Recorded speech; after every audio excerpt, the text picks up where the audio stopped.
মাঝখানে যে গলিটা আছে এই গলিতে ডেড বডি নিচে পড়ে আছে। তো আমার কথা হচ্ছে যে ডেড বডিটা যে নিচে পড়লো বা পিছনে একটা লোক আছে, ও কি টের পাইবো না? ও মানে লোকটা কোনো টের পাইলো না, বা লোকটার গায়েও বলে লাগে নাই। কিন্তু আসলে এটাই একটা মানে গুজব ছড়ানো যে রাস্তাঘাটে লাশ মনে করে রাস্তা দিয়ে 7টা 8টা এরকমও হইতে। আমি এখন যে যানবাহনটিতে বসে আছি এটাতে হয়তো আপনারা কম বেশি অনেকেই উঠেছেন। এই যানবাহনটি হয়তোবা নিজের জন্য না উঠলেও কারোর জন্য হয়তোবা উঠেছেন। কথা বলবো আজকে এই অ্যাম্বুলেন্স নিয়ে, যে অ্যাম্বুলেন্সে ঘটে যাওয়া কিছু ঘটনা নিয়ে। আমার নাম মোহাম্মদ আলামিন। আমি এই পেশায় গত 4 বছর ধরে আছি, গাড়ি চালাইতেছি অ্যাম্বুলেন্স। তো আমার সাথে ঘটে যাওয়া একটা ঘটনা, সেটা হলো তখন রাত আনুমানিক 11:30 বাজে। তো এই সময় মহাজন ফোন দিল যে একটা নাম্বার উঠান, আপনার হলো 20 মাইল থেকে একটা ডেড বডি যাইব, বগুড়া ফাঁসিতলা। আচ্ছা। তো আমি নাম্বার উঠাইয়া পার্টির নাম্বারে ফোন দিলাম। লাশটা ছিল ফাঁসি দেওয়া, আত্মহত্যা করা ছিল। তো টান দিলাম, যাওয়ার পরে জানতে পারলাম যে আত্মহত্যা করছে। তো যাওয়ার পরে উঠাইলাম। আসলে প্রতিনিয়তই তো আমাদের লাশ রোগী এগুলো নিয়ে চলাফেরা, তো তেমন কিছু একটা মনে হয় নাই, যার কারণে যাওয়ার পরে ডেড বডি উঠাইলাম। লোকজন সব উঠলো, ওরা বললো যে ভাই এই ঘটনা, মারা গেছে, আত্মহত্যা করছে। ঠিক আছে ভাই উঠেন, সমস্যা নাই। কয় আমারে বললো যে ভাই পুলিশ টুলিশের ঝামেলা হইব কি না। আমি কই না, রাতের বেলা পুলিশ টুলিশ ঝামেলা করবো না। তো পরে নিয়ে গেলাম। যাওয়ার পরে বগুড়া গ্যাস নিলাম। গ্যাস নেওয়ার পরে ফাঁসিতলা ঢুকছি। ঢুকার পরে 3 কিলো রাস্তা গেছি। যাওয়ার পরে আপনার হুট করে ফাঁকা রাস্তা, গাড়ি ঘোড়া নাই, লোকজন নাই, নিস্তব্ধ। তখন আনুমানিক রাত 2টা 2:30 বাজে। তো এই টাইমে হুট করে একটা মোড় আসলো। মোড়টা আসার পরে আমি গাড়িটা ব্রেক ধরলাম, গাড়িটা ব্রেক হইল না। ব্রেক হইলো, অল্প একটু ব্রেক হইলো। দ্বিতীয় চান্সে ব্রেক নিলাম, হালকা স্লো হয় কিন্তু গাড়ি ব্রেক হয় না। তো ব্রেক না হওয়াতে আমার মনের ভিতরে একটা আতঙ্ক চলে আসলো। ড্রাইভার ব্রেক ভালো ছিল, আগে থেকেই ঠিক ছিল। গাড়ি ভালো ছিল, সব কিছু ওকে ছিল। কিন্তু ব্রেক ধরার আগ মুহূর্তে আমার গাড়ির সামনে দিয়ে, আমি সেটা কিছু মনে করি নাই ফার্স্ট টাইম, গাড়ির সামনে দিয়ে দেখতে পারছি যে একটা সাদা বেড়াল গাড়ির সামনে দিয়ে দৌড় দিছে। তো এটা আমি কিছু মনে করি নাই। আবার কিছু দূর গেছি, যাওয়ার পরে দেখি আরেকটা সাদা বেড়াল সাইড দিয়ে যাচ্ছে দৌড়ায় গাড়ির সাথে সাথে। তো চিপা রাস্তা, তো আস্তে ধীরে যাওয়া লাগতেছে। তো এটা আমি কিছু মনে করি নাই। তো মনে না করাতে আমি আবার, ড্রাইভার তো বুঝি এগুলা কাহিনী প্রতিনিয়ত কম বেশি হালকা পাতলা ঘটে আমাদের সাথে। তো আমি একটা সিগারেট ধরাইলাম, ধরাইয়া আবার আস্তে আস্তে চালাইতেছি। গাড়ি তেমন একটা রানিং না, ফাঁকা রাস্তা, ছোটো চিপা রাস্তা, গাড়ির ব্রেক কম হয়, হালকা হালকা ব্রেক হয়। সিগারেট জ্বালাইয়া কিছু দূর যাওয়ার পরে আবার আরেকটা মোড় আসলো। তো এই মোড়ে ব্রেক করলাম, গাড়ি ব্রেক হয়ে গেল। তা আমার আর বোঝার বাকি থাকলো না যে এটা লাশেরই কাম, বা লাশেই এরকম শয়তানি করতেছে আমার সাথে। লাশ এগুলো আবার শয়তান হইলে আপনার ওই আগুন জিনিস দেখলে গাড়ি জ্বালাইতে পারে না, বা গাড়ি মানে শয়তানি করতে পারে না গাড়ির সাথে। তো এই একটা কাহিনী আমার সাথে হয়েছে। আর একটা কাহিনী হয়েছে আপনার হলো ঢাকা থেকে, টেকনিক্যাল থেকে একটা ডেড বডি উঠেছিলাম। ডেড বডি উঠাইয়া রওনা দিছি, ওটা রাত্রের বেলায় ছিল। ওটা যাইব হইলো ঠাকুরগাঁ। তো গেছি, যাওয়ার পরে আপনার হইলো যাওয়ার সময় গ্যাস নিয়ে ঢুকি তো আমরা গোবিন্দগঞ্জ হয়ে। তো গোবিন্দগঞ্জ হয়ে ঢুকছি, আমার সাথে তখন হেল্পার ছিল। তো গোবিন্দগঞ্জ ঢুইকা আমি হেল্পারে বললাম আমার চোখে তো ঘুম ঘুম ভাব আসতেছে, তাহলে তুমি একটু গাড়িটা চালাও। তো হেল্পারে দিলাম পিছনে ডেড বডি, আর হইলো ডেড বডির একজন লোক পিছনে বসা, মানে ডেড বডি ছিল হইলো পুরুষ, তার ওয়াইফ ছিল এখানে ডেড বডির সাথে, আর সামনে ছিল হইলো ওনার ছেলের বউ। তো গোবিন্দগঞ্জ রোডে ঢুকে আমার হেল্পারে গাড়ি দিলাম, বললাম যে তুমি একটু চালাও, আমার চোখে ঝিমঝিম ভাব আসতেছে, একটু চালাও, সমস্যা হলে আমার বইলো।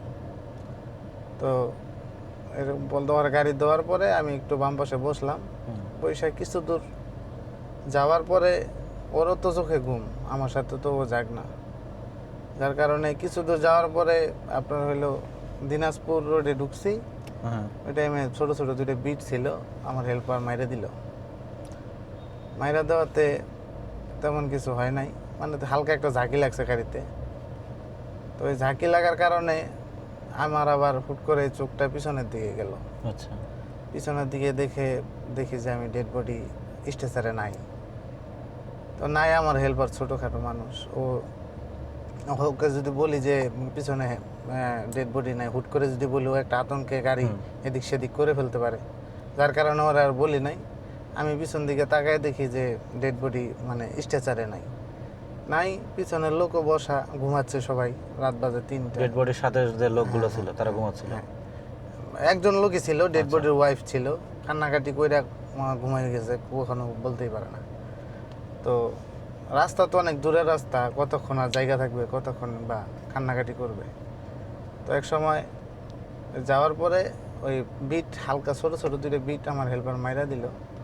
মাইরা দেওয়ার পরে একটু সামনে গেলাম, যাওয়ার পরে আমি লক্ষ্য করে দেখি যে আমার ডেড বডি স্ট্রেচারে না থাকার কারণে আমি হেল্পারে বললাম সামনে একটা দোকান দেখা বামে চাপে একটু ব্রেক দাও, চা সিগারেট খাই। তো বামে চাপাইলো, ব্রেক দিল, আমি আর আমার হেল্পারে বুঝতে দিলাম না। আমি হেল্পারে বললাম নিয়ে আসো দোকান থেকে। হেল্পার দোকানে আনতে গেছে, আমি এদিক দিয়ে মানে ব্যাগডালা খুলছি। ব্যাগডালা খুইলা দেখি যে আপনার হলো ওই মাঝখানে যে গলিটা আছে, এই গলিতে ডেড বডি নিচে পড়ে আছে। তো আমার কথা হচ্ছে যে ডেড বডিটা যে নিচে পড়লো বা পিছনে একটা লোক আছে, ও কি টের পাইবো না? ও মানে লোকটা কোনো টের পাইলো না, বা লোকটার গায়েও বলে লাগে নাই। পরে আমি ওনার জিজ্ঞেস করলাম, আপনার হাজব্যান্ড যে নিচে পড়লো আপনি টের পান নাই? কয় না, আমি তো কইতে পারি না, আমার শরীরের সাথে টাচই লাগে নাই। তো এই একটা অলৌকিক ঘটনা যে লাশটা পড়ে গেল, একটু শব্দ হইলো না, একটু অনেক সময় এরকম হয় যে আপনার লাশটা হচ্ছে যেহেতু বাধা থাকে না, মানে ঝাঁকিতে পড়ে যায়। মানে এরকম কি, মানে আপনার এরকম মনে হয় যে ঝাঁকিতে পড়ে গেছে? না, ঝাঁকিতে পড়ে নাই। ঝাঁকিতে যদিও পড়তো, গাড়ির ভিতরে সবাই, গাড়ি এসি চলতেছে, আস্তে করে একটু শব্দ হইলে বোঝা যায়। এত বড় একটা মানুষ উপর থেকে নিচে পড়ে যাবে, অবশ্যই শব্দ হবে। তো এই শব্দটা পাই নাই। আর মেন কথা হলো যে সাথে তো একটা লোক বসে আছে, ডেড বডিটা নিচে পড়লে ঝাঁকি খাইলে একটু হইলেও মানে পাশের লোকটার লাগার কথা। হ্যাঁ, যেহেতু ডেড বডির পাশে বলতেই পারে না, উনি বলতেই পারে না। তো আমার আর বোঝার বাকি নাই যে এটা ওই রকমই কাম। ওই লাশটা আপনার বিষ খাওয়া ছিল। তো এরকম কিছু প্রতিনিয়তই কিছু কাহিনী ঘটে আর কি। তো এই ছিল আমার জীবনে ভাই অ্যাম্বুলেন্স লাইফে 2টা ঘটনা। অনেক মানুষ আমার ওস্তাদের কাছেও শুনছি, আমার ওস্তাদের কাছে অনেক ঘটনা ঘটছে। আমার বলছে এরকম প্রতিনিয়ত একটু হবে, এগুলা সাধারণ ব্যাপার, এগুলা ভয় করলে চলবে না। তা আমি সেভাবে আর কি। অনেকেই বিশ্বাস করে না যে হয়তো এটা আসলে সত্য না, আবার অনেকে বিশ্বাস করে যে না, সত্য, এগুলো সত্য, এগুলো ঘটে। বিষ খাওয়া, ফাঁসি দেওয়া, এগুলো লাশ এরকম, এইসব লাশের সাথে এরকম ঘটে। কিন্তু এমনিতে মারা যাওয়া কোনো লাশ এরকম করে না। একটু ফোনটা রিসিভ করি। আমি 8-10 বছর যাবৎ গাড়ি চালাচ্ছি সাভার এনাম মেডিকেলের সামনে থেকে। কিন্তু এটা আমিও কিন্তু অনেক সময় শুনছি, মানুষে ছোটোবেলা শুনতাম যে মানুষে লাশ নিয়ে দিলে ভয় পাইতো, এই পাইতো, সেই পাইতো। ঠিক আছে, তখন থেকে আমার একটা আগ্রহ জাগে যে আমি অ্যাম্বুলেন্সে চালামো, চাকরি করবো। ঠিক আছে, কিন্তু তখন থেকে আমার একটা চিন্তা ভাবনা এলো যে এর ভিতরে কি আছে দেখবো। কিন্তু আসলে এটাই একটা মানে গুজব চড়ানো, যে রাস্তাঘাটে লাশ, মনে করে রাস্তা দেয় 7টা 8টা, এরকমও হইতে পারে যে আপনি রাস্তা করোনার সময় যেরকম আমি একা লাশ নিয়ে যাচ্ছি, অন্য গাড়ি দিয়ে মনে করেন যে ওরা যাচ্ছে। ঠিক আছে, এইটা হতে পারে যে আপনি কুয়াশা প্রচণ্ড ছিল, আমি গাড়ি চালাচ্ছি আর 1 লাখ গাড়ি চালাচ্ছি, একটু হালকা মনে করেন যে কুয়াশা, আমি একটু খেয়াল করিনি, এত কুয়াশা ছিল, তখন মনে করেন যে আমি বিট একটা মাইরে দিছি, তখন লাশটা গেছে নিচে পড়ে গেছে, নিচে পড়ে গেছে।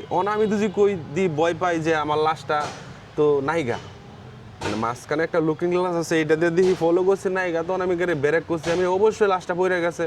অন্ত আমি ভয়েতে দুজি গাড়িতে দুজি না উঠি, ঠিক আছে না, আমার তো লাশ নাই আর আমি যাই গে, এটা তো আমি ভয় পাইলাম। মানুষে যদি বলি তো মানুষ আরো বেশি ভয় পাইবো। তখন আমি ব্যাগ ডালা খুললাম, দেখি যে সাইড দিয়ে পড়ে গেছে, লাশটা তো একা ওঠানো সম্ভব না। তখন ফজরের সময় মনে করেন যে নামাজ পড়ে মানুষ আসতেছে, তখন মনে করেন যে দৌড়ে উঠাইছি, এটাই। আর মানুষ অনেকে অনেক কথা বলে যে 7টা 8টা রাস্তা, ঠিক আছে, গাড়ি পার্কিং করতেছি, গাড়ি মনে করেন যে স্টার্ট বন্ধ হয়ে গেছে, এইগুলো একটা গুজব ছড়ানো। গাড়ি এগুলো হচ্ছে মনে করেন যে গাড়ি সমস্যা দিতে পারেই, স্বাভাবিক। মনে করেন মানুষের যেরকম ভেরিফিকেশন নাই, এগুলো গাড়িরও কিন্তু সেরকম ভেরিফিকেশন নাই, ঠিক আছে, সমস্যা দিতে পারি। এটা আমি মনে করি যে আমার যুক্তিসঙ্গত, যেটা এটা মানুষের অনেক সময় মানুষের ভয়েতে হয়, ঠিক আছে। এই যে আমি যে ঘটনাটা বললাম, এটা কিন্তু এরকম হইতে পারে যে আমি ভয় পাইলাম, কিন্তু আমি তখন ভয় পাই নাই, এটাই। আচ্ছা, ওই এর আগে আলামিন ভাইয়ের সাথে কথা বলতেছিলাম, তো আলামিন ভাই একটা ডেড বডি নিয়ে যাওয়ার সময় বললো যে মানে তার স্বামীর ডেড বডি, সে তার ওয়াইফ ওই পাশেই বসা ছিল, কিন্তু মানে লাশটা নিচে পড়ে গেছে, লাশ নাই, কিন্তু লাশ পরে দেখে নিচে পড়ে আছে, কিন্তু তার ওয়াইফও জানে না, মানে সেও বুঝতে পারে না। এই যেটা আমি বলি যে আমার সাথে যে ঘটনা ঘটছে আলামিনের সাথে সেম, কিন্তু ভয় পাইলে কিন্তু ভয়, ঠিক আছে। ওই সময় কিন্তু মানুষ ছিল আর আমার গাড়িতে মানুষ ছিল না, ঠিক আছে। আমি কিন্তু একা একা খুলছি, একা একা খুইলে লোক ডাক দিচ্ছি, তখন উড়াইছি। এটা হইতেই পারে। আমরা যে এই যে রেলিংটা যে দেখেন, আমি দেখাই একটা মিনিট, এই যে আমাদের যে রেলিংটা, এই যে রেলিংটা, এই যে রেলিংটা দুজি মনে করেন যে এই যে এভাবে লক করে দিলাম। অনেক সময় হতে পারে যে চাপ চুপে লকটা কাজ করে না, এমনি পইরা গেছে, এদিক দিয়ে পইরা গেছে, এদিক দিয়েও কিন্তু লাশ অনেক সময় পইরা যায়, ঠিক আছে। আমি ওই যে লুকিং গ্লাসে মাঝখানে তো দেখি যে আমার তো লাশটা নাই, ঠিক আছে, তখন আমি ভয় পাবো যে আমার গাড়িতে লাশ নাই, ঠিক আছে। এদিক দিয়েও পরে অনেক সময় চিকন হইলে এদিক দিয়েও পইরা দেখা, এটা স্বাভাবিক বিষয় যে লাশ নাই। এগুলো একটা মানে মানুষের মানে ভয় পাইব এরকম কিছু, এরকম না যে আমার বিভ্রান্ত ছড়ানো, এটা অনেকেই উচিত না। গাড়ি চালাইতে হইলে কলিজা লাগবো বড়, অনেকেই পারে না অ্যাম্বুলেন্স চালাইতে, কিন্তু এটা একটু লাশ টাশ নিতে হয়, এর একটু অনেক মানুষে ভয় পায়।